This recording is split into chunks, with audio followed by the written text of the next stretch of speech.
If there's anyone here who wasn't here last time, I'm David Bogue. I'm Superintendent of Special Education Services, temporarily filling in for Colette Ruddock, who's on a leave. I will preside over the first little portion of the meeting today until we have elected our chair, and then I will pass the gavel over to our chair, who will take it from there. So to start us off, I'd like to just honor the land. Halton, as we know it today, is rich in history and modern traditions of many First Nations and the Métis. From the Anishinaabe to the Ottawandaran, the Haudenosaunee, and the Métis, these lands surrounding the Great Lakes are steeped in Indigenous history. As we gather today on these treaty lands, we have the responsibility to honor and respect the four directions: land, waters, plants, animals, ancestors that walked before us, and all the wonderful elements of creation that exist. We'd like to acknowledge and thank the Mississaugas of the Credit First Nation for sharing their traditional territory with us. So to get us started today, I just want to do a roll call so we know who's either online or in the room here, and then we'll jump right into the elections. Does that sound okay to folks?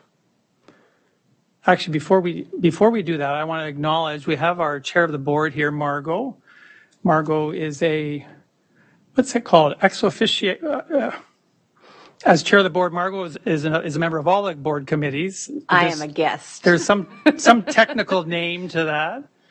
And just so that people are aware as well, our director will be joining us around 7:30-ish.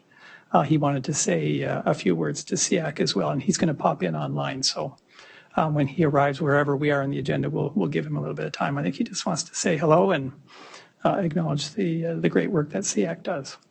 So let's go through the roll call here. I'm just going to go from our list here in this particular order. And I see Naveed. Is Naveed online? Coming, okay. And Trustee Carol Baxter is Present. Thanks, Carol. And Trustee Matthew Diodati, is he online? I don't see him. Lorna, no? No, I don't see him. And then Joanna Oliver.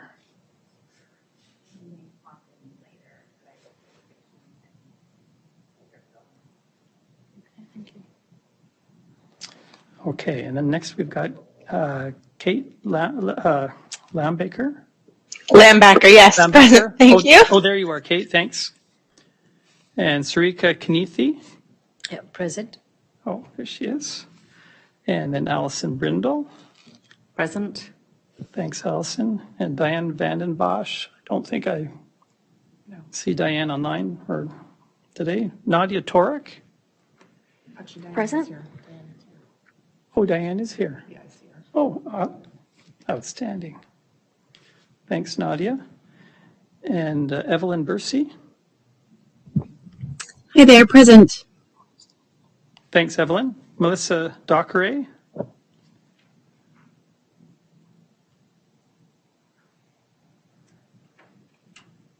Melissa, are you online? No? Thanks, Lorna. Maybe Sarah Lansley is here from Easter Seals. I'm here. Good evening. Thanks, Sarah. Sophia Siddiqui. Hi, everyone. Hi, Sophia. Rebecca Huron. Present. There's Rebecca right there. Thanks, Rebecca. And Kathy Turner. Here. Thanks, Kathy. Aaron Spruill. Aaron. Okay, thank you. And then Kaisa Klassen. Thanks, Kaisa. Katie Schleifer. Present. And Melissa Summer. Present. All the members at large stick together over there, I see. And then Lorna is here, and I see Sean Marks over there, and I am here, but we don't really count. So thanks, everyone. So I'm going to jump right into the election, and I know there's some folks here who maybe haven't been through this before, and I know the chair of the board will correct me if I mess this up, but I'm going to I'm going to talk through what the process looks like, first of all, because we model the process as very similar to the election of the chair and vice chair of the board. So what we will do here is I'm going to call upon the SEAC members, and I will go in order from my list. Actually, I think I'm going to go in backwards order, because then when the chair is elected, the chair can go in the proper order, or pick a random. It doesn't really matter, but we will go in an order. And I'm going to ask each of you if you are interested in the position of chair. And it can be just a simple yes or no, or you can make a comment if you'd like, or suggest another name. So we'll go around the room, well, through the list, and we'll do that first. And then we'd ask that you just indicate how you feel about that. And then if we happen to have a situation where nobody is interested, we are at a little bit of a dilemma, and we will go through the process maybe one more time. Or we might even have a little recess to give you some chance to think about it. But we won't go there just yet, because I'm hoping that there will be some interest. So SEAC members who have expressed interest in the position of chair at that point in time would have an opportunity to speak to their candidacy, and you have up to 3 minutes, so you can say a few words if you're interested in being chair. And we would do that in the same order that people expressed interest, okay? Once folks have spoken, then we need to do the election, which would be by secret ballot. And we have a little ballot box here for folks who are in person and ballots. And what we will do with folks who are online is we'll ask them to email their selection to our scrutineers, which I'm going to look at Sean over there. I'm surprising him and Lorna to be our scrutineers. We'll give them both email addresses, maybe in the chat box, and we'll ask them to email both of you guys. And then you can take the ballots and your laptops, and you can just go into the next room if you like and count the ballots. Okay, so that's kind of the process. If there are more than 2 candidates that are interested, we need a majority of votes to award the chair's position. So we'll cross that road when we get to it. If we don't have a clear majority, we might have to do a runoff election, and we would eliminate the one candidate and do it again. I don't know that we've ever done that for SEAC. I'm looking at Sean because he's been through this at least once, and I've been through this a few times, but I don't recall that. So anyway, we'll cross that bridge if we get to it. And in the event of a tie, now that's a definite possibility. If there was an actual tie between 2 candidates, then we would do a draw. We would rate both names on a ballot and do a draw out of the ballot box. So there you go. And then once the chair has been elected, then I will pass the gavel over to the chair, and then we're going to repeat the process for vice chair. Does that make sense to folks? It's very formal, eh? Okay, so I'm going to go through the names here. I'm going to start at the bottom of my list here. Oh, I should mention, so if you are a SEAC rep or a trustee rep, you are eligible to be chair. If you are a SEAC, like an association alternate or a trustee alternate, you're not eligible to run for chair because you're an alternate, right? For voting, when we get to voting, reps would vote. Alternates don't vote unless you're the only alternate, unless you're the only person from your association. Like Sarah, here representing Easter Seal. Sarah is an alternate, but she would be a voting member today because she's acting in the capacity of her association rep. Do those ground rules make sense to folks? Okay, I just want you guys to understand, in case I mess up when I'm calling names, then you can correct me. Okay, so let's go through our list here. I'm going to start, and so this is really a request to see if you're interested in acting as chair, being considered for the chair position. Melissa Summer. No. Thanks, Melissa. Katie Schleifer. No. Thanks, Katie. Kaisa Klassen. No, thank you. Okey-doke. We're up to Kathy Turner. Kathy? No, thank you. Thanks, Kathy. Then I think next would be Sophia Siddiqui. Sophia was online, I think, right? Sophia, are you on mute? We can't hear you. Hi there. Sorry, I'm here. Are you interested in running as a candidate for chair? Unfortunately, no. I'm sorry. Too much on my plate. That's okay. Thanks, Sophia. Evelyn Bursey. No, thank you. Thanks, Evelyn. Nadia Torek. No, thank you. Allison Brindle. I will do it if nobody else wants That's great. Thank you. Very hearty interest there. Kate, and I'm sorry, Kate, I said your name wrong the last time. Is it Lambaker?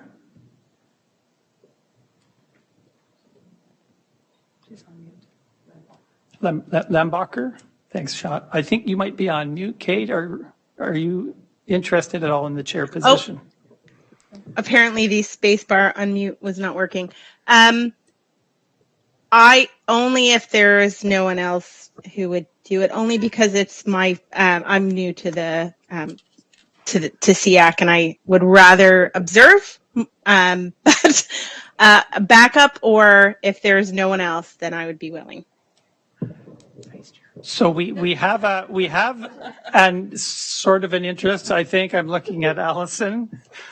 I'll stand as chair. Okay, thank you, Allison. And I'm just going to go to Carol. I think is the last member, and Carol Baxter. Are you interested? Not this year, thank you. Okay, thanks, Carol. Did I miss anybody? Yes, Rika, you're with Kate, right? Yeah. Okay.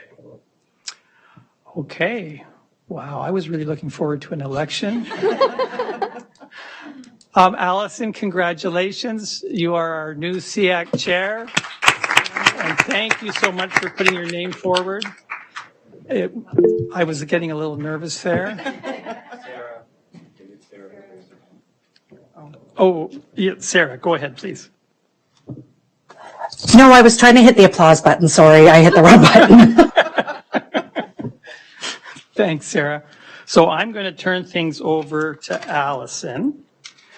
And Allison, I have my little cheat sheet if you need to refer to that at all. But I will turn things over to you, and congratulations. All right. Well, thank you very much. And it's great to join the team again. Looking forward to a wonderful year with everybody on SEAC. So right now we're going to go for the election of the vice chair. It will be done in the same process as before. So we'll go around in the right order this time, asking for anybody who'd like to put themselves forward position of vice chair. Again, if there are multiples, there'll be a vote, whittling it down. If nobody puts themselves forward, we'll start to beg. But we'll see if we can get somebody to move forward. So That's got the people who are here with X's. okay, brilliant. Thank you. So this is for the vice chair position. Carol. Not this year, thank you. Okay. Kate. Yes, if there is no one else, just because I'm new, but I'm absolutely willing to do so if no one says yes. Okay, great. Thank you. Nadia. Okay. Evelyn. No, thank you. All right. Melissa isn't here, I believe. Okay. Sophia. No, thank you. That's a popular position. Okay, we've got Kathy. Sorry, no, unfortunately. Okay. Kaiser. Am I saying that correctly? Okay. Yes, you're saying correctly, and no, thank you. Okay. Katie. I will do it if I am shown the ropes Okay. by yourself. Okay. And Melissa. Not this year. Okay. So I just want to clarify. What I was hearing is that Katie is interested in, and that Kate is also willing to put themselves forward. Is that right, Kate? If Katie is good, I was a sort of emergency, so we don't have nobody. Just because I would prefer to observe this at this point, being new. Thank you. Brilliant. Okay, thank you very much, Kate. So at this point in time, the only person putting themselves forward is Katie. So Katie, congratulations, you are our vice chair. Oh, if you would like to come and join me.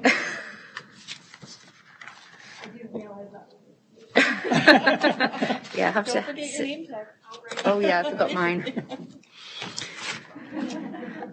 Okay, well, thank you, everybody, and come and join us. Yeah, thank you very much. And as we mentioned, this is exciting to be part of a new SEAC, first year of the new term. So the first item that we have, now that we have gone through item 1.3, the election of the chair and the vice chair, is the approval of the agenda. So hopefully everybody has a copy of the agenda. Does anybody have any changes or alterations that they would like to have made to the agenda? And I'm kind of monitoring the screen as well.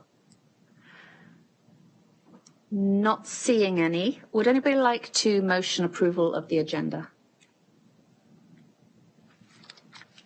Just need somebody. I will. Okay.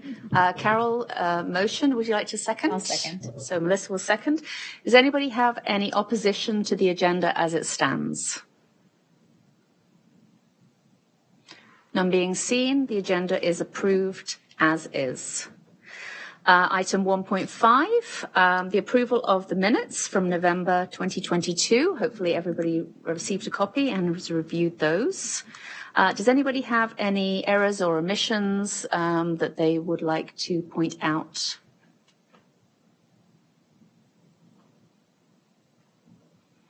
Again, not seeing any. Would there anybody like to approve a motion to pass the minutes? Okay, we've got Naveed. Oh no, he's just joining. So Carol, you'll motion the acceptance of the minutes, and Melissa, did I see your hand up? Second. Melissa will second. Carol and Melissa. Okay. Does anybody have any objections to the minutes? Anybody want to vote against the minutes as they stand? No. That being the case, the minutes from November 22nd, 2022 meeting are accepted as they stand.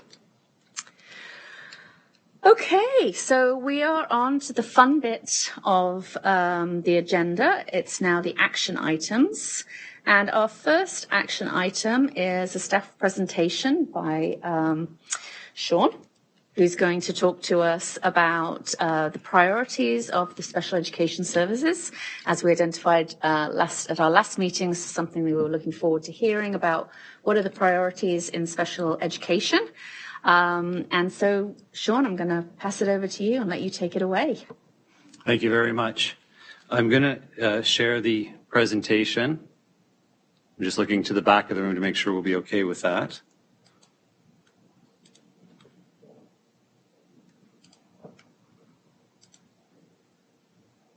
There we go. Excellent. Thank you.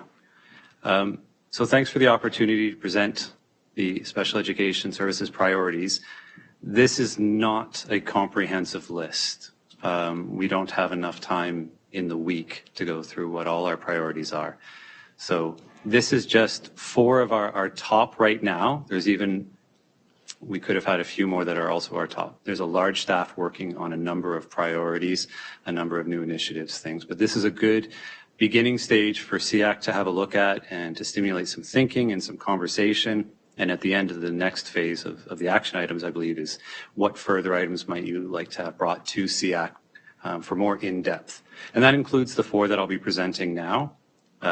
These are just overviews, high level. So if we want to look further into these, if you'd like more information, we can have a deeper presentation, probably by the IPLs, because they are far more versed in this information than I could ever be. They are the experts. We just sit here and try to look like we know what we're doing. So I will share what we have. But I also wanted to start with the fact that when the priorities, the priorities you'll see that were selected, the real priority in all cases is the students. Like, that's the first priority. And last SEAC, it was the night before the second day session of the Special Olympics. I believe that's right. So I don't know if you've seen the board website, but there's something special on there. So I'm going to see if I can bring that up right now.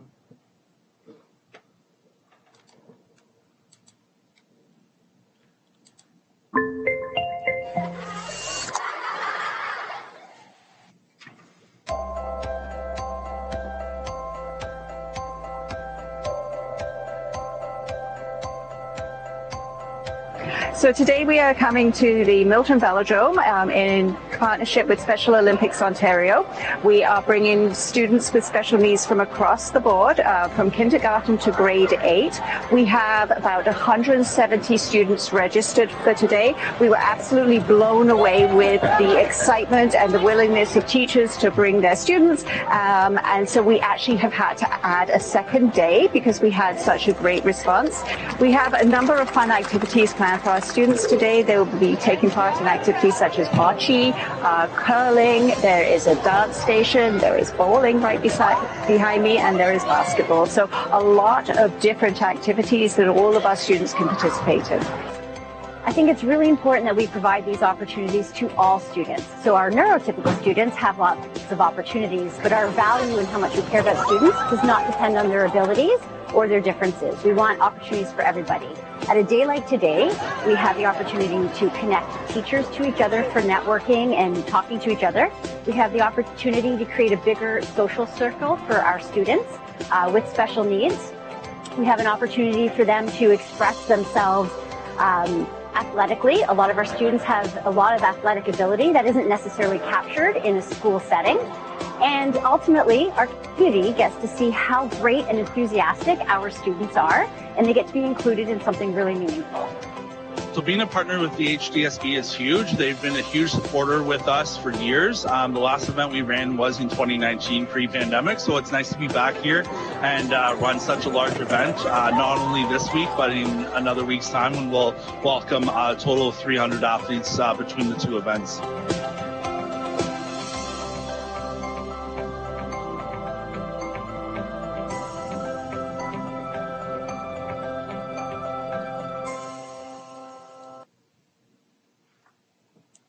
So thanks for taking the time to watch that. If you hadn't seen it, it's still available on the board website. Please take a look.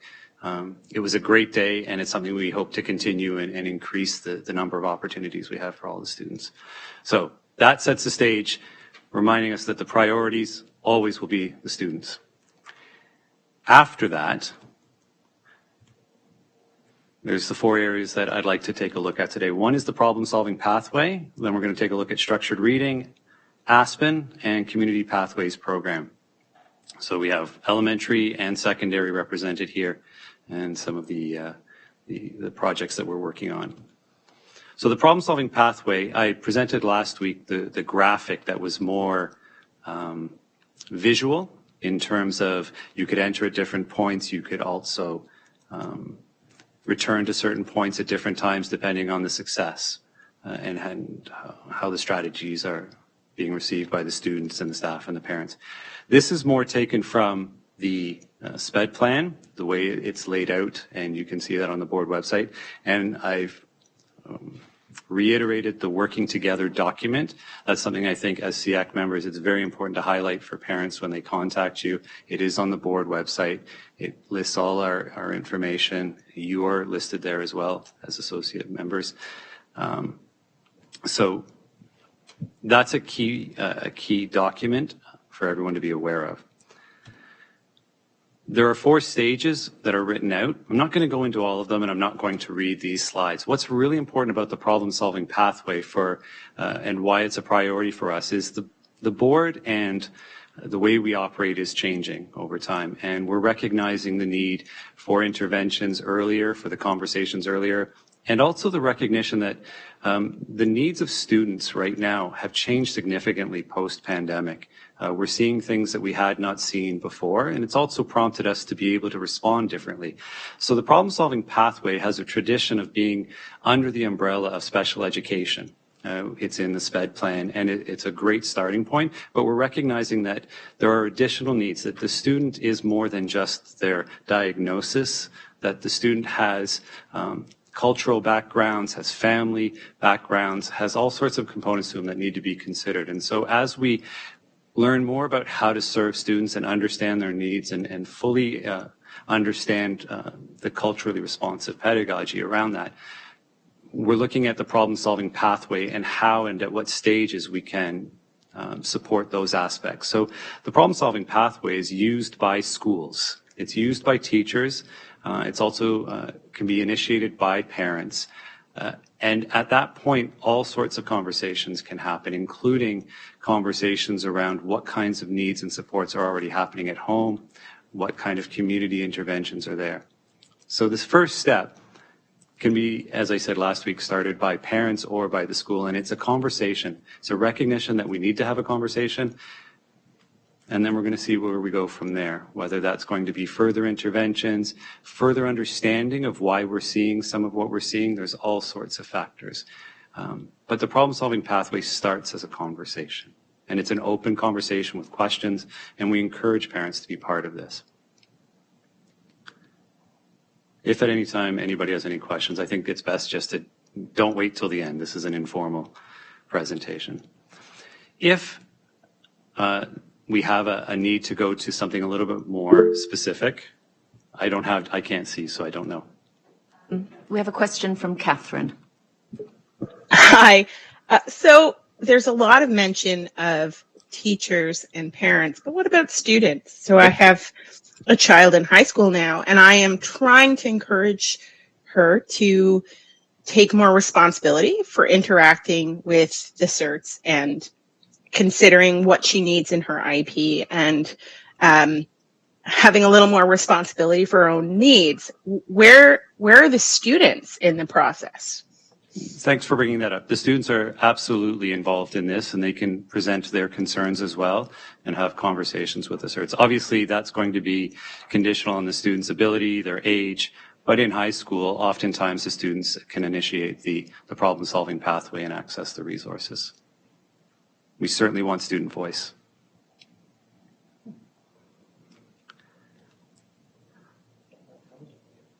So when we go to step 2, this is school team.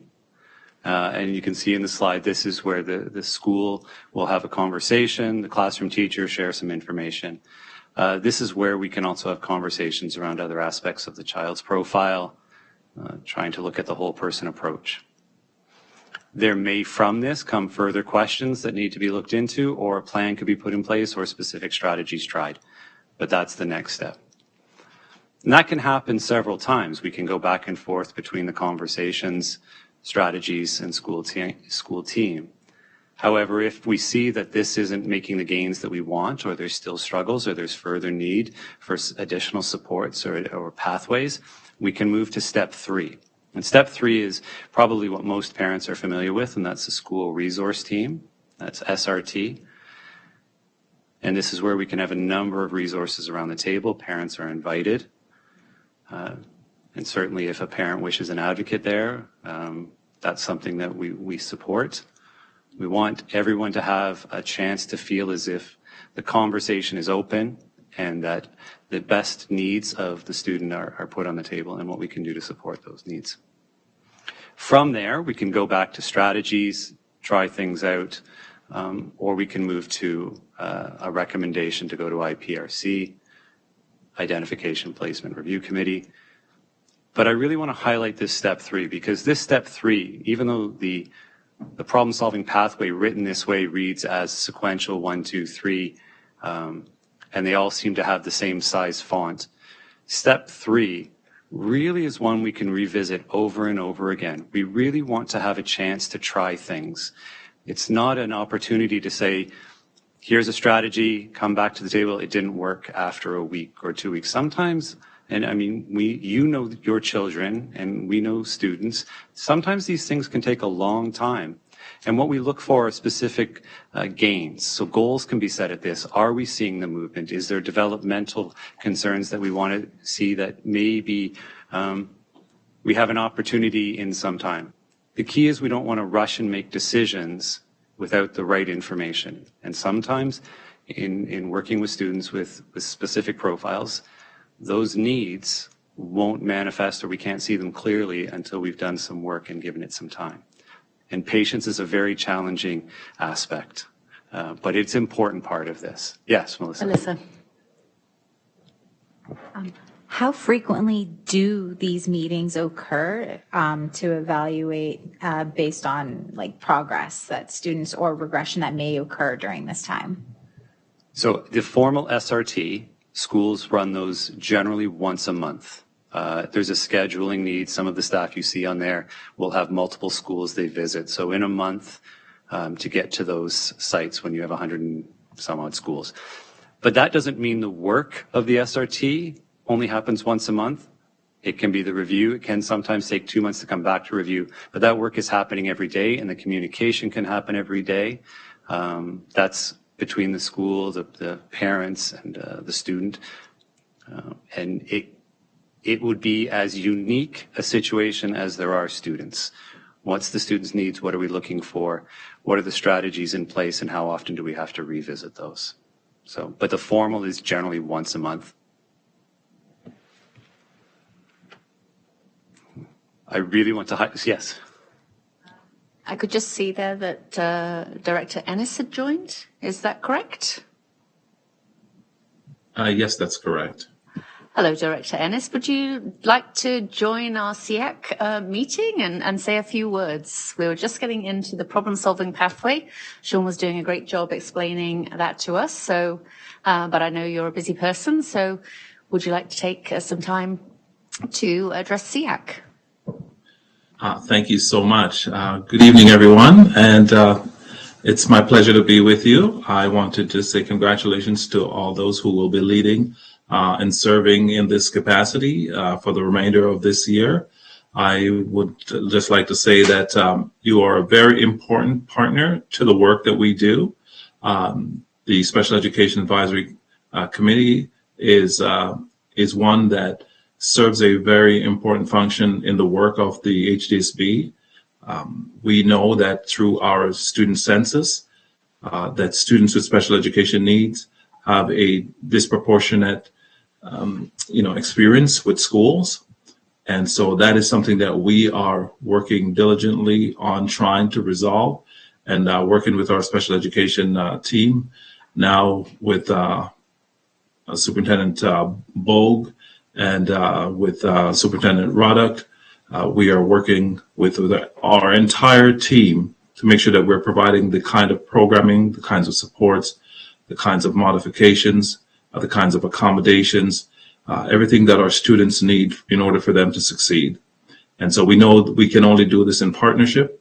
And so we want to just say a big thank you to you for the advocacy and the work that you do to support us in supporting our students so that they can be the very best that they can be. So I just wanted to join to say thank you. And I look forward to working with you throughout the remainder of this year and into the next term. Great, thank you very much. And I'm going to hand it back to Sean, I think, unless anybody's got any questions or comments. Otherwise, we're going to go back to Sean, and he's going to tell us more about the priorities that are going on in special education, carrying on with the problem-solving pathway. Sophia, you had a comment or a question. I just wanted to thank Director Curtis for coming out. I think having the director come here shows that the board does care and is making our kids with special needs a priority. So we do appreciate seeing you here, Curtis. And you're welcome to come anytime. We'd like to see you more often. Thank you so much for that, Sophia. Most welcome and appreciate it. That's great. And I second that. I mean, it's always great to know that the issues that we raise here are being considered at the senior management level. So thank you very much for participating and joining us. Thank you. I won't be staying for the remainder of the meeting, but I wish you a wonderful time. Great. Thank you very much. Thank you. So as I was saying, step 3, the SRT, that process, really important to recognize that this is the one that we may come back to several times before we consider moving on to IPRC, and that it does take time and patience. Yes. So question just for clarification. Obviously, an IEP can be put in place at step 2. Is that the case? Individual education, or do we have to have the school resource team involved in order for the first IEP to be put in place?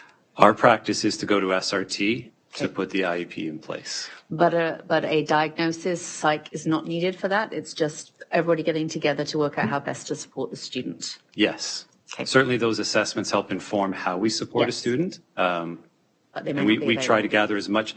Really, the first SRT on the problem-solving pathway that you would enter into would most likely be an information gathering meeting, and there might be subsequent ones that once we've had a chance to look at the information, come up with some strategies and come back to the table. But yes.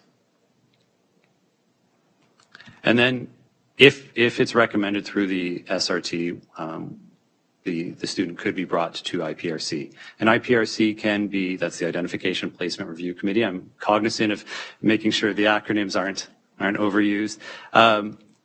And the school can recommend IPRC, but a parent can also request an IPRC. And all of this information is in the SPED plan. It's clearly laid out. And if you ever have any questions, we always encourage parents to speak to the administrators, and they can reach out to us as well.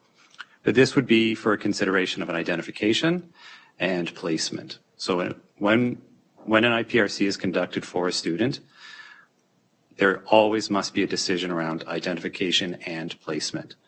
And we'll get into what those placements will look like in some other slides, but that's the outcome. And it's the only purpose of the IPRC committee. They can't recommend levels of support. They can't recommend locations. That's done through our department and with the parents and the schools in those conversations. Catherine. Thank you. Based on last week, it sounds like there isn't particularly any pressure put on the families to decide to go through IPRC, and that a significant number of families choose to pursue an IEP outside of the IPRC process. Would you say that's correct? Well, you asked 2 parts there, so I'm going to address the first part. Thank you. I don't like to think that we put pressure on parents to do anything they don't want to do. It's a conversation. Right. So absolutely. So what would happen at SRT is it would be shared what the outcomes of the IPRC would be, what the value, what can be gained outside of outside of IPRC, and then parents can make that decision themselves. I wouldn't say that we discourage or encourage one way or the other. If through SRT a decision or a conversation around a self-contained class was the pathway we wanted to go as a group of people working towards what's best for the student, then that has to be IPRC. There's no alternative pathway for that. David. Thanks, Sean. And just for new folks, if you're not familiar with IPRC, this is a very formal process. It's in regulation, Reg 18198, I think. So it's a very formal process. There's a formal appeal process, and it's very clear around parameters of when you give notice and how quickly you have to have this meeting and this conversation to determine placement and identification. The other pieces that Sean's talked about are more our Halton processes. So this is where our Halton processes for supporting students sort of rub up against an Ontario process. And so it is a parent choice whether they want to go through that extra formal layer. And I think our job is to make sure that they're well informed. That's part of the Working Together booklet, so that they got the information and they can make a decision whether the IPRC route is the way to go or whether they're satisfied with stopping at the point where their son or daughter maybe has an IEP and a plan, and there's no reason that they can't revisit that IPRC conversation at a later date. Sean, I'm actually going to ask you a question. Catherine's made a comment basically saying in her experience that they were pressured against going to an IPRC. My question from many of our members is often that they don't know about the IPRC process and they don't know it's available to them. Can I ask, what is, I'm assuming there's some kind of communication that's given to CERTs about what is supposed to be provided. Are families that come into an SRT meeting provided with information about what the IPRC actually is, and are they provided with a link to the working together document? Yes, that is, and sometimes even sooner than SRT. Okay. As soon as there's a conversation with parents around some concerns or needs, the communication to schools is to share this document immediately. Okay. It's in a number of our IPL's emails as well. It's an automatic. It's the document we want parents to work from. It's taken right out of the SPED plan. So for more comprehensive information, they can go right to the SPED plan. And communication, as we noted last week, is still something we are working on and making sure it's out there. But it is an expectation, and it's clearly communicated to schools that by SRT at the very latest, parents are given access to the working together document. And again, just to clarify my second part of the question, are they told about the IPRC? Because most people that I speak with, and I speak with a lot of them nowadays, have no idea. So I guess maybe it's a different conversation when we get into perhaps a conversation about why there are so many unidentified IEPs, or, whatever we call them. About how many families actually know that there is a process to get an identification, because many of the families that we see either don't know it exists or don't know what it's for. And so I'm not sure that they're actually making a conscious choice. Okay. Yes. Just to add on to that, last week you shared the numbers for IEP in Halton, and there was just under, I think it was 8,000, right? That have not gone through the IPRC. Is that 5? Oh, was it 5? 5 to 6. I'm off by, fair amount, but there was a large number. It was close to half, yes. Right, yeah. So is that because there's a backlog, or because parents don't want to go through that, or why is that? I guess just going back to this. And this is a great conversation. I think it's one we could probably get deeper into and go through the whole, what does an IPRC mean and do for families? So it's not a backlog. It is, in some cases, in all cases, it's a choice of the parents, because it would be discussed at SRT if it got to that point for the supports.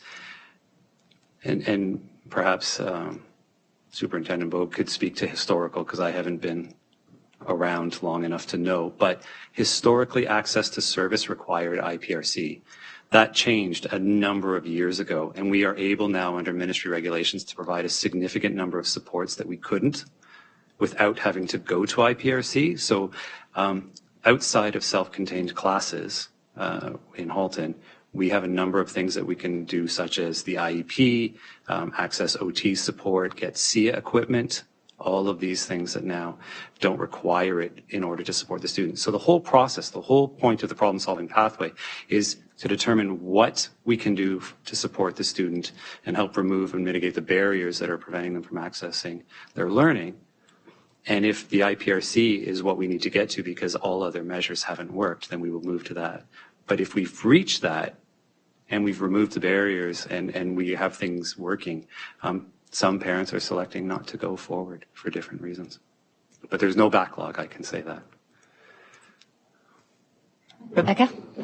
This is something that, again, was brought up last week. I've thought about it all week, and this may not be the right time to discuss it, and we can put it on further. But one of the things that our association and a lot of parents ask us is, why is something like Down syndrome not considered an exceptionality, being a genetic disorder that in the genetic condition, that in the definition, it says students have intellectual and developmental delays. So, and I think this goes back to that point where you get through SRT and then you stop before that identification piece because you're receiving all of the supports. And unless you want a placement into a life skills class, there's not necessarily any need.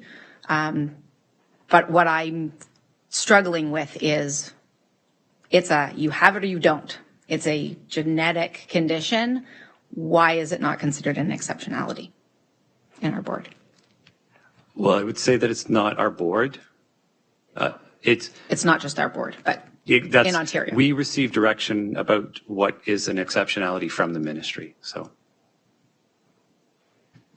Thank you, Sean. I'm going to let you get on because you've got lots of time. But again, I think what I'm hearing is that perhaps it could be an agenda item for another discussion. Absolutely. Happily. All right. I'm going to move on. That we'll save for any other questions for the problem-solving pathway for a bigger conversation. I'd like to move on to the structured reading because I know that's something that a number of parents are interested in, and SEAC members as well. So we implemented the structured reading program as I want to say a response to the right to read, but we did it before the right to read came out, so we just are that good. For those that knew Sherry Rain, she was a big part of developing and helping us develop this, and she had a lot of input in designing it. So the right to read report did come out, and it identified these 5 points around the consequences of not learning to read. We recognize it as an issue within our board. I think all boards recognized it as well. This isn't unique to Halton. And so our response way back when was we had 14 self-contained learning disabilities teachers sign up to be part of an initiative. So this was back in October of 2020. Junior intermediate, all the students had an identification, and the students selected were based on intensive profile development. And this was the initial pilot to see if our model was working. We did examine other boards to see what they were doing. A number of them didn't fit how we operate in Halton. They had some things to offer, so we worked as a team to put together something that we felt was best suiting our students' needs.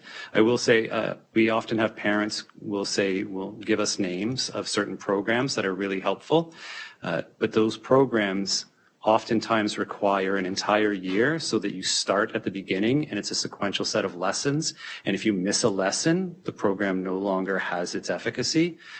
So, and if you come into our board mid-year and you require these kinds of supports, it wouldn't be appropriate because you can't start them mid-year. You need the sequencing. Whereas we designed a model that meets students where they're at and they can join at any time. And we can tailor the development for the students.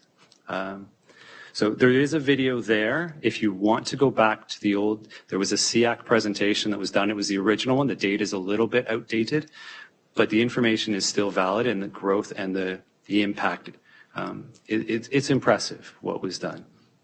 And you can see, you don't have to watch the whole video. It starts at 13 minutes and 55 seconds. But if you want to watch the SEAC from September 2021, it's there. Okay, that's not what I want to show. There we go. So currently we have 8 IRTs, instructional resource teachers, who provide support for our structured reading.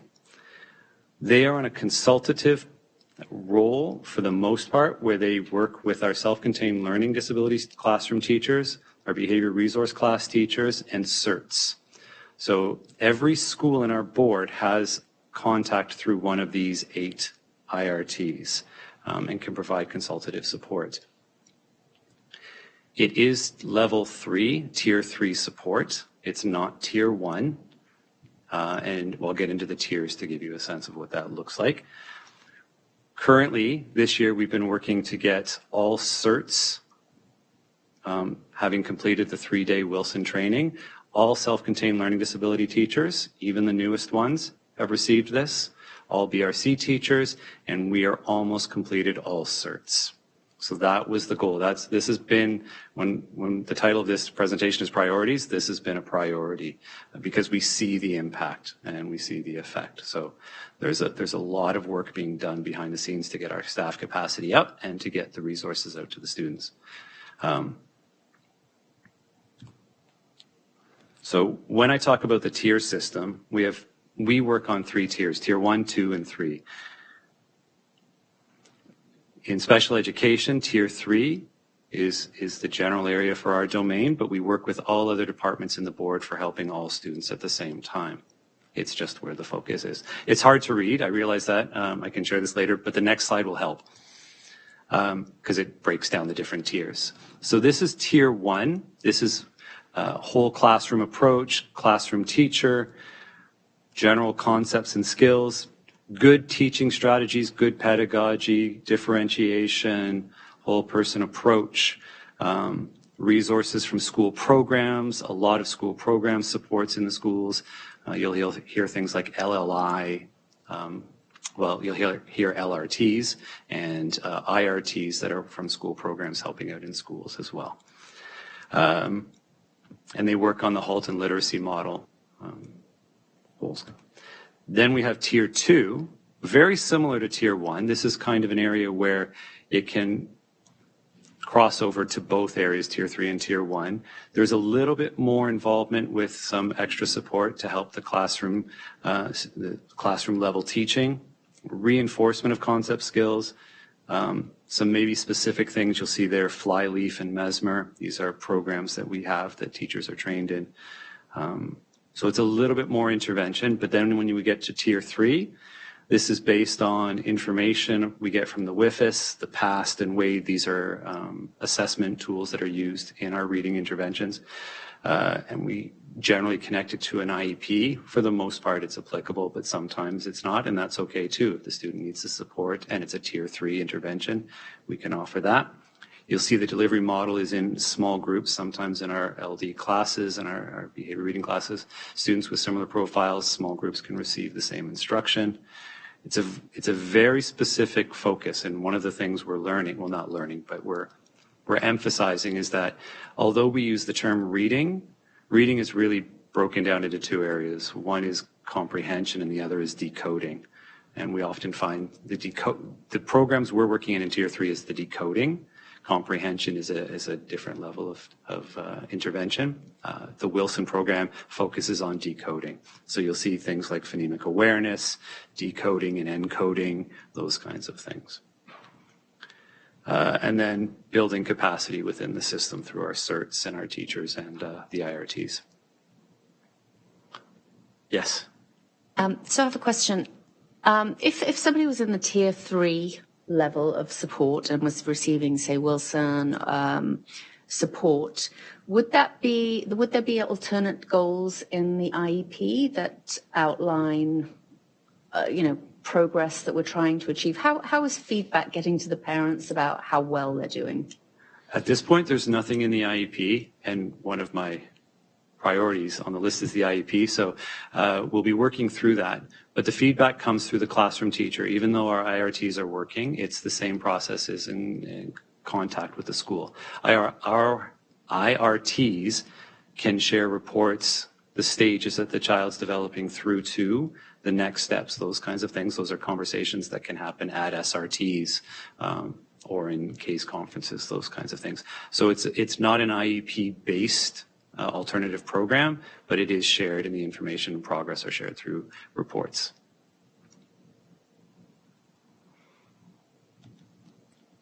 And right now we have our tier 3 interventions currently going through our KELP and Alpha.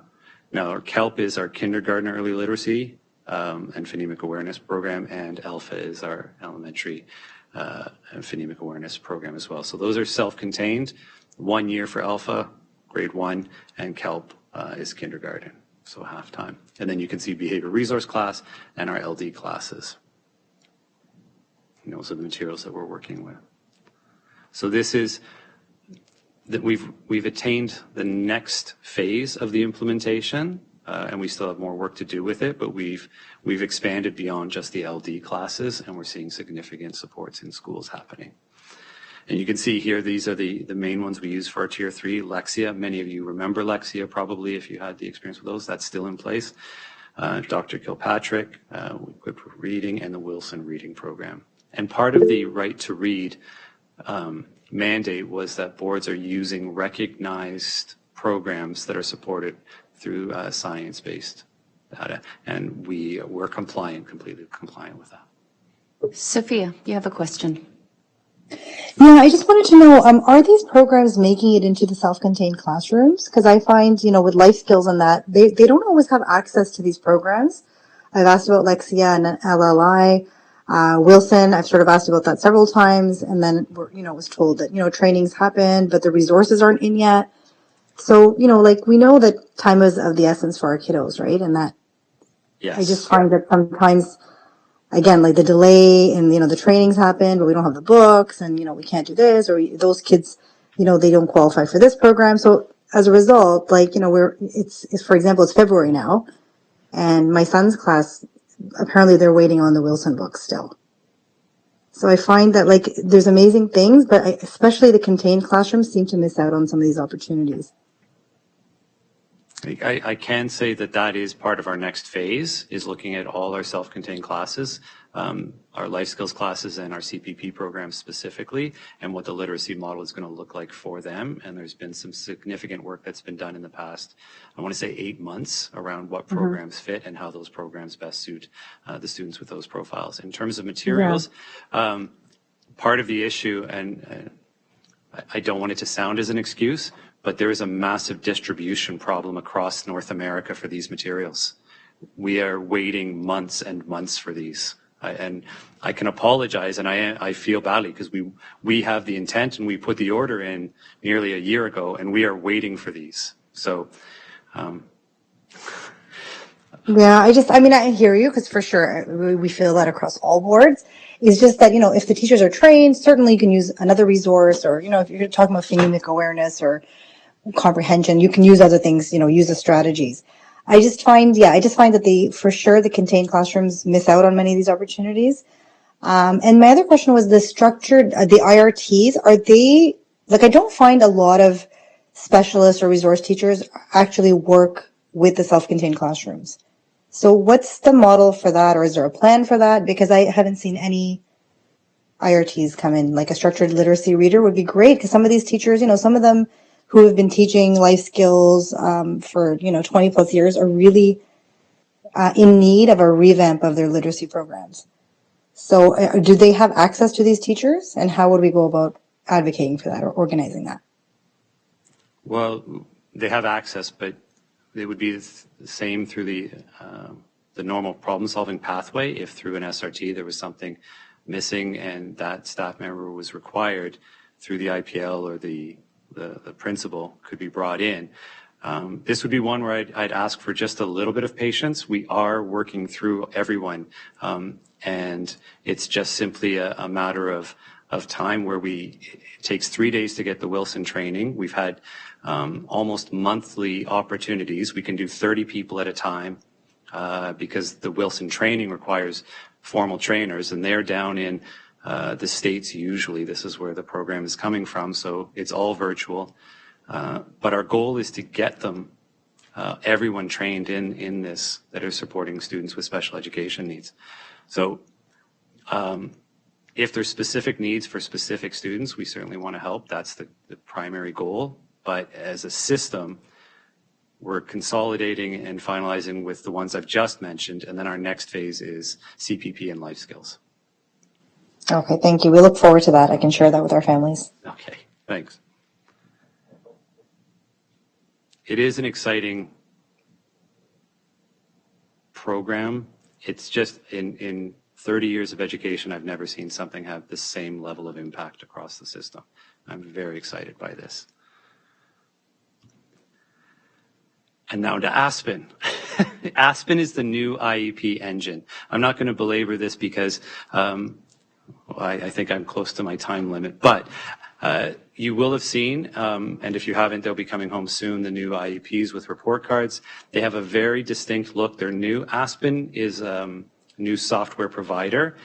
Prior to that, you remember the old style, what it looked like, Learn Style. What I will preface with is Learn Style was very open for us to change things as we saw fit. Aspen is used by a number of boards across the province. It's an online system, so it is very controlled around the regulations, which is fine. It just means changing things. Things will change to match more consistently across the province, so things will look different. But the content is exactly the same. The purpose is exactly the same. Nothing has changed. So there might be some clarifying communications that go out, and we will be sharing with parents when those go home. What is really exciting is this is happening. This change is happening at the exact same time. As I said earlier, our board is undergoing a review of how we approach supporting students, the whole student approach, understanding cultural backgrounds and those kinds of personal identities. And so we can group that or tie that with how we write our IEP goals. So we can do a whole implementation with staff. And we have done significant training of staff across the system, a lot of release time, working on not just the mechanics of how to use this new software, but how to change and change our focus and our lens on how we support students and what's the priority, what is the leading need of the student, and being culturally responsive that way. So I put this as a priority, not just for the mechanics of having a new IEP engine, but also because of how it ties into the multi-year plan and what we want and at what we're seeing as we move further into this. The two bullets at the bottom, the two key areas, you're going to see an increased emphasis on collaboration and an increased value placed on equity and inclusion, the whole person approach, and it being culturally relevant. Yes? So can I ask a clarifying question? I mean, these are nice words. What does it mean that an IEP is going to be culturally relevant? It's a huge question, but it's a great one. So, and maybe that's a really good conversation we have at SEAC, not just around the IEP, but just how we support students in those areas. Trying to think of an example where, okay, I'll give one, David. So in some IEPs, you may see historically something that says as a need. This is just one example, I'll give you a sense. Self-regulation. Often see that with self-regulation. Well, we know that certain students can be disproportionately referenced or we'll see that. And it's not necessarily a helpful or accurate thing to have in there. And I'm not going to say that what we did in the past was wrong, but we are learning. So what is it about self-regulation that we are actually looking into? Because some students with certain profiles, self-regulation isn't actually a thing. It's not an appropriate item to have in an IEP. Similar to we've learned over time that it's not appropriate necessarily to have make eye contact with the teacher when talking. Some students, that's not a whole person approach. It's not recognizing what the student actually brings to their learning. So it's that whole lens around who is the child that we're talking about, what are their needs, what's the profile, that whole person that we don't necessarily see in the school alone, but impacts how we can support them. Sounds wonderful. Will it also feed into report cards? I'm here speaking on behalf of IEPs. Yeah, I mean, again, I think it's wonderful that we can actually, for some of our students who have neurodiversity or other exceptionalities where it is not possible for them to achieve certain things, to have that as a weakness or a need is not helpful. Again, maybe having that in our report cards as well, where some of those learning goals are maybe not achievable, and to say that they're unsatisfactory is also maybe language that is not helpful. But that's a separate conversation. Thank you. Yes. But it is a good opportunity to have the conversations moving forward as we learn.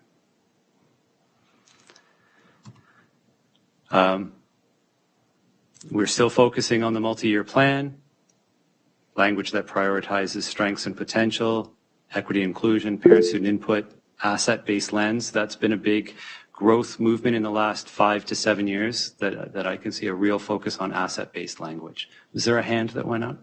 Riz, I think it was Catherine. It is. I was hoping you would get to finish your slide and I didn't have to interrupt you. I wanted to know if the new system included some accountability for fulfilling whether the items identified in the IEP were addressed. Again, I hate bringing it back to personal experience, but personal experience was we had an IEP, but nothing in it was followed. Literally nothing. And we didn't feel that there was any accountability or anyone checking up whether the things in the IEP were actually happening in the classroom. So how is that being tracked? Does this new system help us to say that someone has taken the time to see that the things in the IEP are actually being done? Where in the process is someone saying this thing that we wrote down is happening? So I'm not sure where that would be tracked other than through the reporting process of the IEP. Each term you'll get a report similar to a report card. The software, the engine's not going to do the tracking. That's the conversation that parents and schools have with each other around the goals and where those goals have been achieved. So in terms of the system and the Aspen that I'm speaking about now, it doesn't have any functionality around that. And then I would encourage any parent, if they feel that those needs aren't being met or the goals aren't being addressed, those are conversations to have with the school. That would be true in any situation for any student. Even as report cards come home, there are goals that are set. So, but no, there's no tracking of goals through the software itself. Does the SRT, while they're going through the IEPs, do they check in with the certs about whether the things that specifically it says the certs will do, whether they did that? Like, is there anything in this process where where there's accountability that the thing that the teams say they'll do happens? Well, the accountability would be then with the well, it lies with the principal in every school. So the conversation is happening at SRT, and I'm not sure. The accountability piece I understand, but those conversations are around how the student is meeting the goals, what supports are being in place, were there ones that were recommended that were agreed to that are indicated on the IEP that are now either not being followed, those kinds of things. Those are conversations at the school level, but ultimately it's the principal who oversees the IEP and ensures compliance. So I'll get real specific. If there is an IEP that says the CERT will visit the class every month and the CERT literally never visits the class, does someone at some point say, did you visit the class every month? Is that part, you're saying it's the principal's job to ensure that that happens, to check in with the CERT that they're doing that? That's correct, yes. The principal oversees all staff and programs within the school. Okay, thank you. Thanks. Okay. I'm quickly just going to go to a couple of areas that are noted difference, just so SEAC is aware.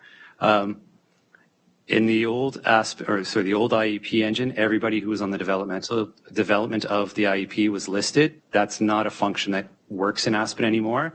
It's an automatic default. The field is filled in based on who the principal is and the CERT and home teacher. So that doesn't mean other people aren't involved in the development. In fact, other people were involved. It's just it can't be listed. The student profile page indicates, and parents will see this full year. So even at the midterm now, it'll say full year. It's just the default of how the process means. It doesn't mean anything other than the reporting date. Some of these things are bugs that we're working on with Aspen, so this may take us a year and a half to get sorted out, but for the first little bit. And then the previous level of achievement for modified and alternative IEPs is not listed on the IEP, but it's going to be resolved, partially because there is no previous. This is brand new bringing data over, so there wasn't the ability to bring it over. I don't know if you can see this here. One of the big differences in terminology was around placement. So as I said before, our previous engine, we were able to put in our own free text. So we had the ability to write in secondary gifted, which is, I think, fourth one down, resource support, secondary gifted placement. That is not something that the ministry recognizes. It's not a provincial term. It was all because not everybody has secondary gifted. So we had to use the term, which is a ministry regulated term, indirect service. But it also means we also use indirect service for students who have no exceptionality and aren't therefore in a placement, but you have to put something in that field in Aspen. You just have to do it. You can't leave it blank or it will give you an error. So where you saw, and here's the list, resource support, regular class with consultative support is indirect service. Resource support, secondary gifted placement is indirect service. The other two in between were the same, self-contained, special education class, fully self-contained, partial integration, and then no placement indirect. So much of them are the same. The big difference is the self-contained gifted, the secondary gifted change, and then the resource support consultative.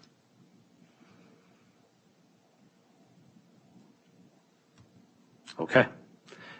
I can hold off on this if everybody's okay and do community pathways. This was another one it is a priority we're working on. Whatever the committee would like.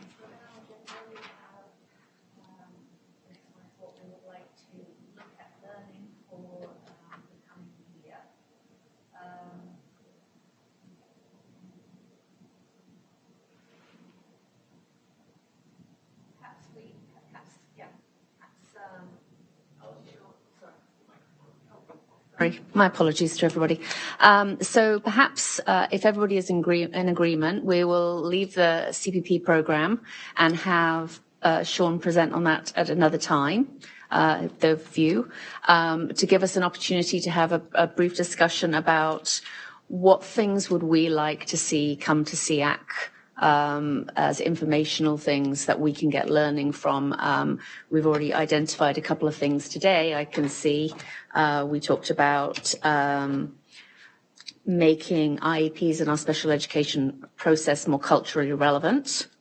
And we talked about a discussion about what exactly all these unidentified IEPs are, what's driving them, what level of support is being provided. That's a big, I think, an area that people have already identified as being something to look at. So just to get an idea of the feeling around the room, do we want to allow Sean to continue or take a break and think about some of the things we'd like to see perhaps at the next meeting or any thoughts? Okay, I'm going to make a call then. We will let you off the hook, Sean, and we will have probably another sort of 10, 15-minute discussion about anything that in your time here, for many of you, it's a short time here on SEAC, what your first thoughts are about what you're interested in learning more about, and for the people who've been here a while, things that perhaps they would like to see come back, be presented to find out how things are progressing.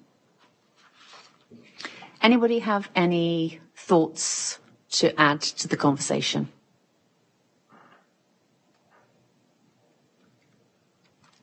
Yes, Kaisa. As we were talking about the problem-solving pathway, just to kind of go back to that, I'm interested in knowing more about evaluation and input and what feedback there is sought from parents who've gone through this experience to, potentially change or improve, and how that takes place. So I'd be interested to knowing kind of what evaluative process there is in place. I went through this,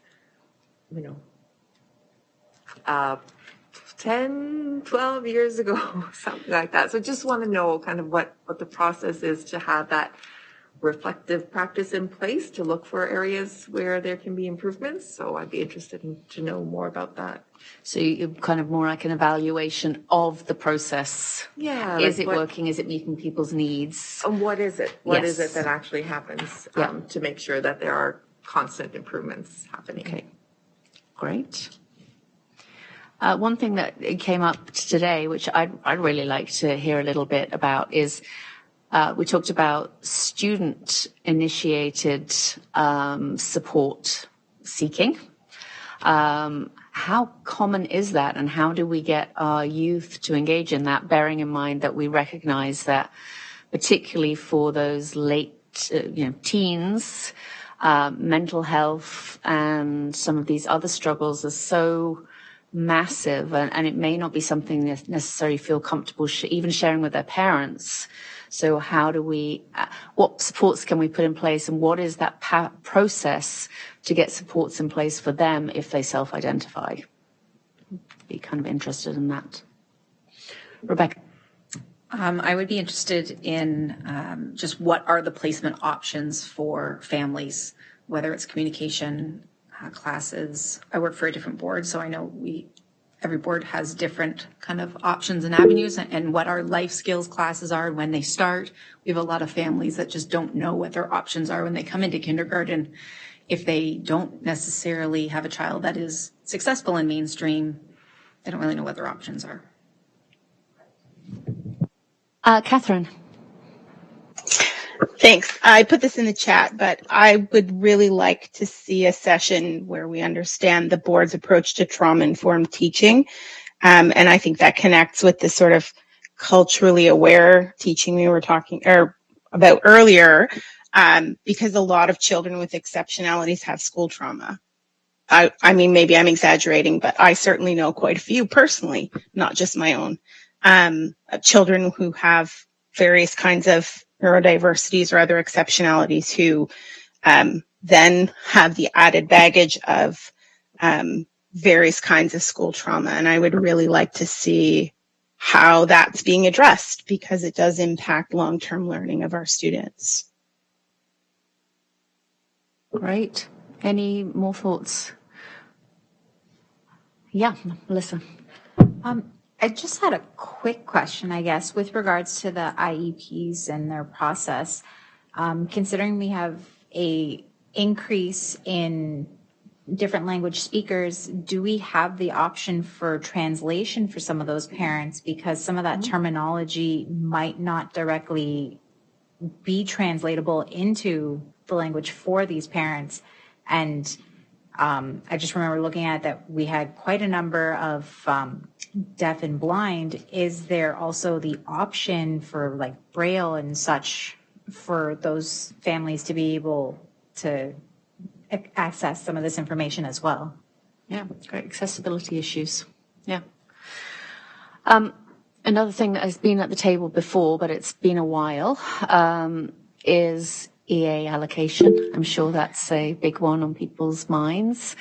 Just, understanding again what the role of an EA is nowadays versus what parents think it is, and how the process goes about allocating, I think would be something that might be useful to come back to the table. Catherine, did I see your hand up again? Different Catherine. Oh, different Catherine. Hello. Sorry, Catherine. I just saw the first name. Oh, that's okay. Question, with the EA allocation, but also to what supports out there for the deaf and hard of hearing kids? Okay, go to bed, Liam, please. Sorry. What's out there for the terms of educational audiologists and all that different things for children for deaf and hard of hearing, because we have a lot of parents wondering what supports are in place once they come and start kindergarten, what technology is available for them in the classroom. Great.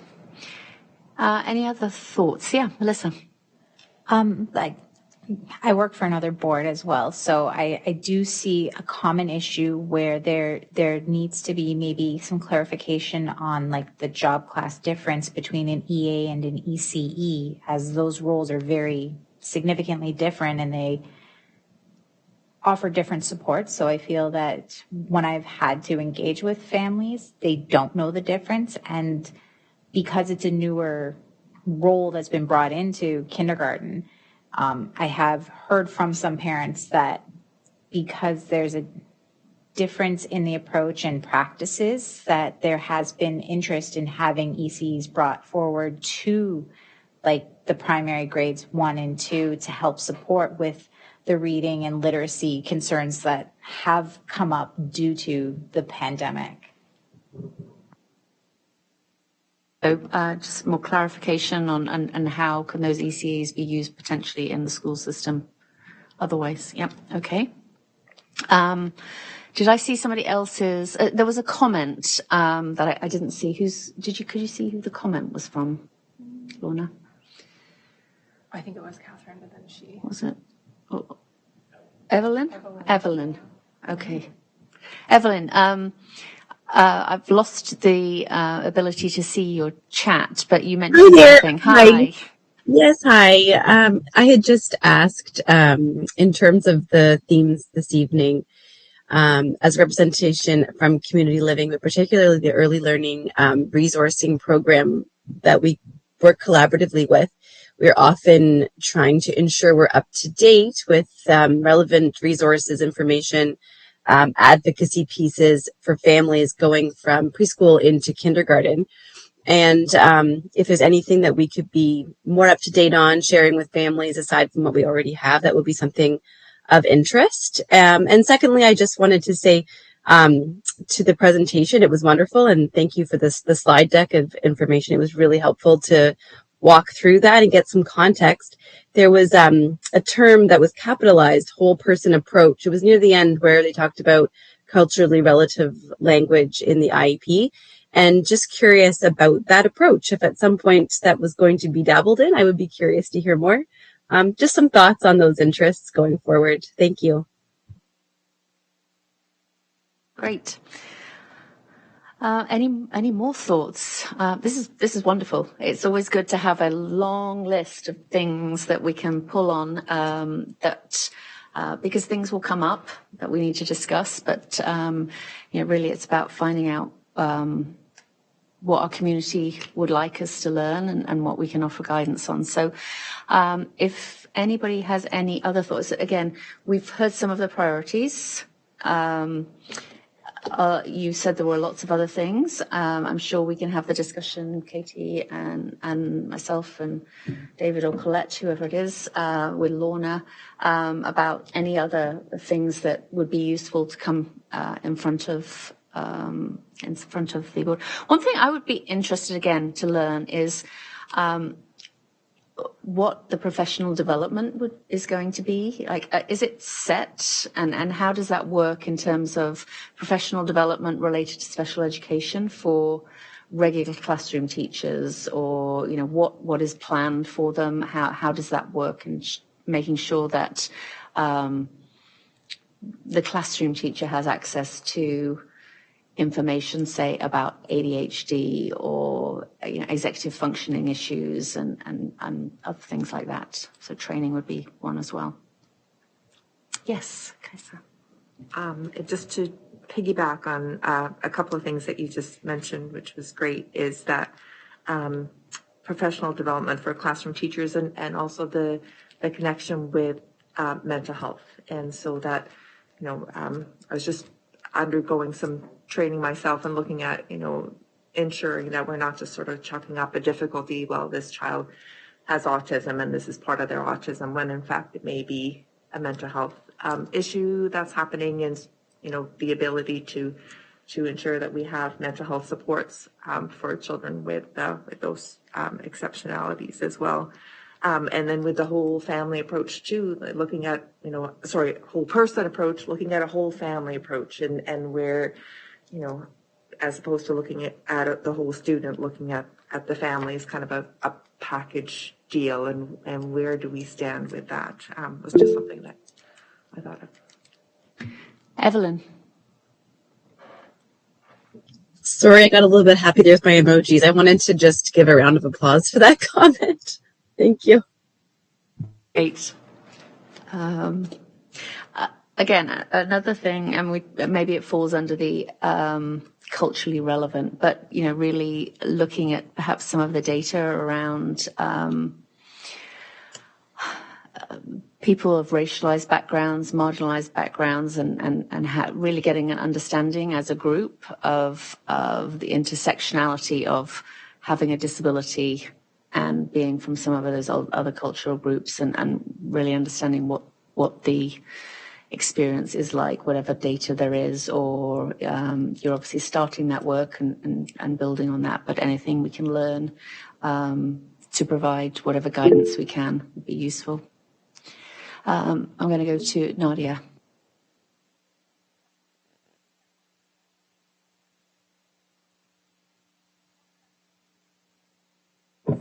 Sorry, can you hear me? All right. So you guys mentioned about the problem-solving pathways, and I was wondering, you talked about teachers and parents using it, but how is that information shared with parents? I'm just wondering if we can maybe spend some time or finding out more information around that. Like, what is it that the parents, and how are the parents find? Like, you showed that lovely chart last week, the whole process, but how are we sharing that with the families? How are the families aware of that?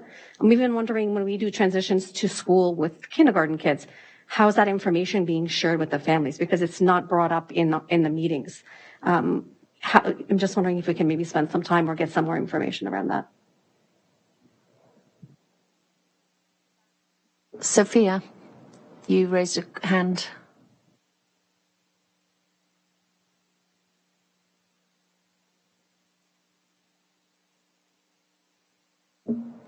Sophia, did you have a question or? Oh, I'm so sorry. Sorry, I was muted. Okay. This is more a logistics question. Just wondering if we could add to the agenda a section that says action items or a follow-up. Because often we'll ask something and these guys do a great job, digging the information up. But sometimes, just we move on with the agenda and those things get left behind. And then a couple months later, I remember, oh, I asked that question. I don't know what happened. For instance, I had asked about committee dates. And I know that may not be set yet, but if we could, some way for us to follow up with the questions that we raise at SEAC would be great. Yeah, I think that's a great idea, Sophia.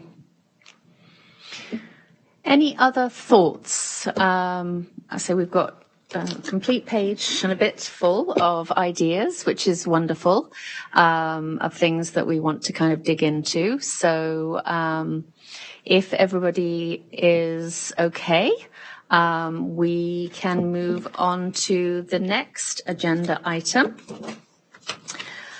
which, if I can find my agenda, what do I do with that? Oh, it's here. Okay. Okay, so we are now at item 3.0, which is a SEAC discussion and question period. And for those of you that are new, this is basically an opportunity for you to raise any questions in the whole forum that have come up that you would like to have answered. I mean, we've kind of raised some questions that we know we're going to be putting on the back burner to try and get answers. But if there are specific questions that you have that you would like to raise in this forum, then we can see if there are people around the table that can answer them. So does anybody have any questions at this time?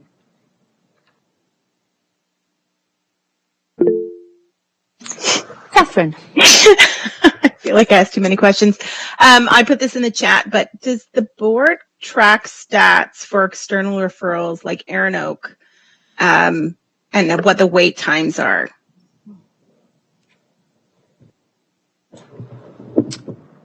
I'm not sure. I think that's tricky, but I'm looking at Sean. Do you have a sense, Sean? If not, we can see if we can do a little digging, but I think we need to do a little digging and have a conversation with the managers. Okay, Catherine. So Sean's going to do some digging, and we will make sure it's an action item for next time, and we'll get a follow-up hopefully on the wait times for referrals and how that process works. It's really about, I think, setting expectations for parents who are given a referral and usually sent snail mail saying that they've been given a referral to an external service, but won't necessarily have any sense, and it could be literally years yeah. before they actually anything comes of it. And, I'm just wondering whether the board, if they have a sense of the approximate wait times, whether they can keep parents better informed about what they can expect when, especially given sometimes the incredibly long wait times for some of these external services.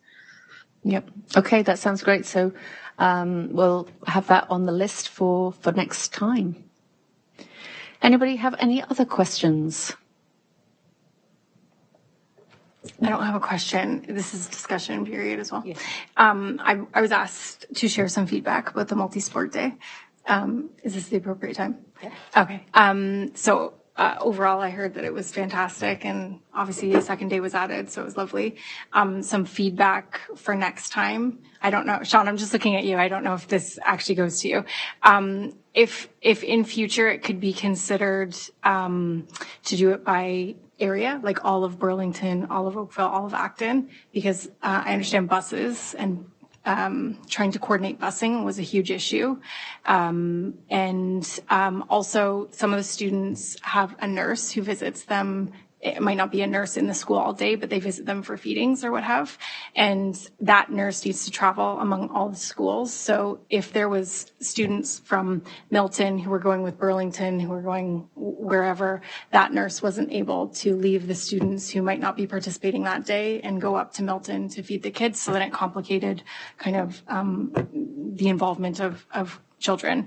Also, busing was an issue because as I understand it, the schools had to pay out of pocket. So if they are able to say all of Burlington, then the Burlington schools could potentially organize a larger bus together, the Oakville schools, Milton, so on. And also the final comment that I got, outside of it being an outstanding event, was the turnaround was quite fast for it, from kind of the announcement about it pre-holiday break to the registration, which filled up almost immediately, to adding the second day. It didn't give the administration and kind of the people involved with organizing it the opportunity to coordinate with other schools or get the permission slips home, or even ask parents to, maybe help out with transportation and whatnot. So that's just some of the maybe things to think about next time.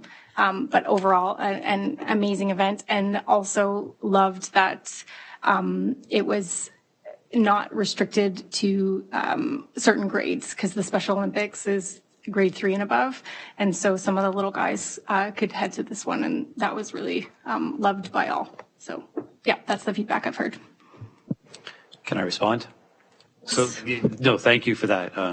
We're new to it with the Special Olympics, so it's great to get the feedback, and these are things we're going to take. I can tell you that all the IPLs are watching this live right now, and they're taking notes, so it's recorded. Does anybody else have any questions or comments at this stage? No? Okay, so we will move on to section 4.0, communication to SEAC, and we're going to start with the superintendent's report. Hopefully you received that, but David can add any points he would wish to. Yeah, thanks, Alison. The report, I think, is sort of self-explanatory. I think Sophia had asked for committees out there that were looking for SEAC representatives. So we're in the midst of that. We're reaching out to chairs and staff liaison to find out which committees typically have had SEAC representation or would like it. So we'll get that back hopefully for the March meeting, so that you've got, if you're interested in joining another committee, that will have some opportunities for you. And the one thing that didn't come up around topics for future discussion was budget. So I just wanted to just kind of prime that topic, because that is a spring thing typically at SEAC. And I have talked to our superintendent of finance, and she's more than willing to come and share with you.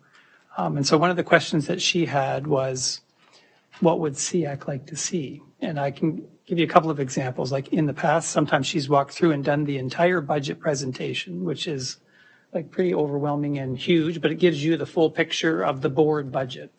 Right, and from where do all the grants that come in, where are all the expenditures, and and really kind of walks through that whole piece. And that gives you a really good idea of the immensity of it, I guess, if you will. Or she can come in and just talk more specifically around some of the special ed pieces. So she was looking for a little bit of feedback around what you'd like, or she could come a couple of times, once to give you kind of the general, a general flavor in terms of your own learning about the board budget, and then maybe a second time to come to give you some more specifics. So I just throw that out there. She's happy to do whatever, and certainly one of the sort of legislated roles of SEAC is to have some feedback into that, and at least have an awareness so that there's some understanding, so that you can have some meaningful feedback. So I'll throw that out to the group. I'd obviously be interested to hear everybody's thoughts. In the past, as David mentioned, we have had one meeting where we go through the whole kind of how it all works. And then the next meeting is getting into the real nitty gritty about, okay, this means we're going to get this many people and this is what it's going to look like. I think because we have a lot of new members, it would be my recommendation that we do both. I know me coming on 4 years ago, I had no idea about how the budgeting process worked. I was just at a school meeting with somebody this morning, and again, she was saying, well, my child's got a diagnosis now. I mean, surely that means there's lots of money. And I said, well, yeah, I think it means there's like $1,000 more. It's not that we can suddenly provide you with an EA. And I think there's an expectation that having a diagnosis or a special education needs means that the board is suddenly going to get masses of money. And I think that we around that table, when we're trying to provide guidance on tough decisions, need to have that fulsome understanding of what exactly is coming in, and for an individual child, and then for additional information when it's a child with special education needs. So that would be my initial thought, but very interested to learn what other people think.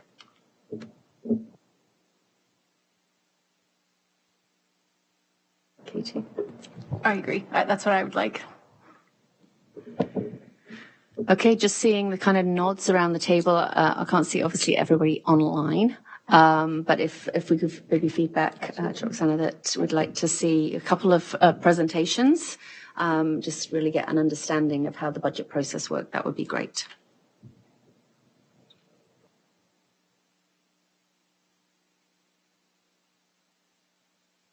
Yeah, does anybody have any questions for David?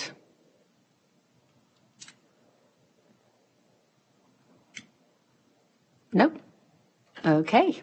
Next up is association reports. So at this point in time, any of the associations, if they wish to, are able to make a report on anything that's going on in their organization, anything that they feel is important to voice from their community. So does anybody have anything that they would like to share? Catherine. Hi. So with voice for deaf and hard of hearing, it's going to be, as we're getting back into the groove of things after the big part of the pandemic. So in June, we're going to have Great Wolf Lodge, which is normally we go all of our Ontario for voice. We get together for a weekend and begin around the beginning of June for Great Wolf. Our chapter for the Halton, and which also involves Peel and stuff. We do maple syrup walk at Mountsburg. We try to get together once a month, so we're trying to getting back into our norm, and then having workshops for our new families as well. That sounds great. Lovely. Any other association? Yes, Rebecca. Halton Down Syndrome has World Down Syndrome Day coming up, which is March the 21st, representing the third month, 21st day for the 3 copies of chromosome 21. We all have sent out to all of our schools the World Down Syndrome Day contest that schools are eligible to participate in and put a little presentation or slideshow together, or just share photos of what they're doing around their schools. And we are very excited that our annual Halton Walk for Down Syndrome will be in person this year at the Milton Fairgrounds in June. So more information will be sent out to schools for that as well, but wanting to make sure that is a community event. So anybody can attend. It's a great day and it's all free. So we look forward to seeing everybody. Sounds wonderful. Great. Thank you. Anybody else? If not, I will share from Centre for Diverse Learners. I have to put my glasses on because I can't read anymore. So the Centre for Diverse Learners is opening registration for our first ever summer camp tomorrow. Programs will run weekly throughout the summer from 9 to 3 p.m. each day and focus on literacy and numeracy in the morning and social skills and fun activities in the afternoon. Diverse learners from grades 2 to 6 are welcome. And for more information, you can take a look at our website, which is www.diverselearners.ca. We're also very excited about our upcoming 12th annual Solutions for Learning conference taking place online on March 3rd and 4th. We have 3 amazing keynote speakers, including Dr. Kilpatrick of Kilpatrick this evening, Dr. Ross Green and Dr. Velikonja, talking about structured literacy, collaborative problem solving, and the neurological basis of diverse learning. We then follow up with 4 streams of experts providing insight into evidence-based approaches to support diverse learners with literacy, numeracy, social, emotional, and general struggles. And finally, for the first time, we're having an equity and diversity panel discussing the intersectionality of neurodivergence, education, and the experience of also coming from an additional equity-seeking group. And again, for more information, you can find that on our website. Okay, if there are no other association reports, it is time for the trustee report. So I will take that this evening. Thank you. On behalf of Naveed and I, we just have a few brief things to mention. We're early in our term, so we're sort of learning our role as we get settled. We've recently, as I said, began a new term, and there's a number of professional development sessions that have been scheduled for trustees, especially for the new ones like me. We were most recently able to participate in the annual Public Education Symposium in Toronto. And timely, one of the presentations that I attended was by Patricia DeGuire, who is the Chief Commissioner of the Human Rights Commission. And she was speaking to the Right to Read report and her concerns that there are boards in Ontario who have not even begun to implement many of the recommendations. And so just coincidence of timing, I recently spoke to a principal at one of the schools who was telling me all of the great work that is done by the teachers who come in and support the CERTs and the staff in the schools. So it was very nice to hear that Halton is most definitely leading in the province in terms of implementing the recommendations. So that was really great to hear. There are a few school boundary reviews that are underway, one in Georgetown and one in Burlington to address accommodation pressures. With the goal of balancing enrollment. These occur occasionally within the board when there are schools that are overfilled and schools that are under capacity in terms of number of students. So in neither of those boundary reviews that are currently underway is there any discussion of moving any special education students or special education programs. So if that's ever the case, if that's ever coming, that's certainly that I would make everyone aware of that. But in both of these, there's no movement of special education at all.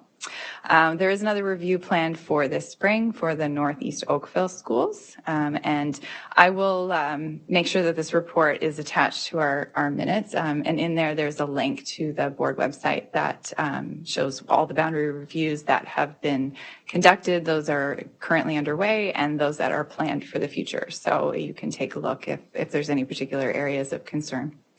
And then finally, we have student trustee elections that are taking place on February 23rd. All grade 7 to 12 students will be provided with a link to candidate information and a link to place their online vote on election day. So it is election season again, but for our students this time. So thank you very much. That's great. Are there any questions for our trustees? No. Okay. Great. And then we don't have any committee reports because we're still working out which committees that are available. So that's great. So the next item on the agenda is anything required for the next agenda or the order paper. We obviously spent quite a lot of time coming up with a big long list that we'll need to go away and I guess work out who's available and who might be able to speak and at what time. As we mentioned before, we do like to try and get organizations to come and talk to us about what work they do. I was just thinking, if it's World Down Syndrome, have we had Halton Down Syndrome in? Sophia, have you talked to SEAC about the work?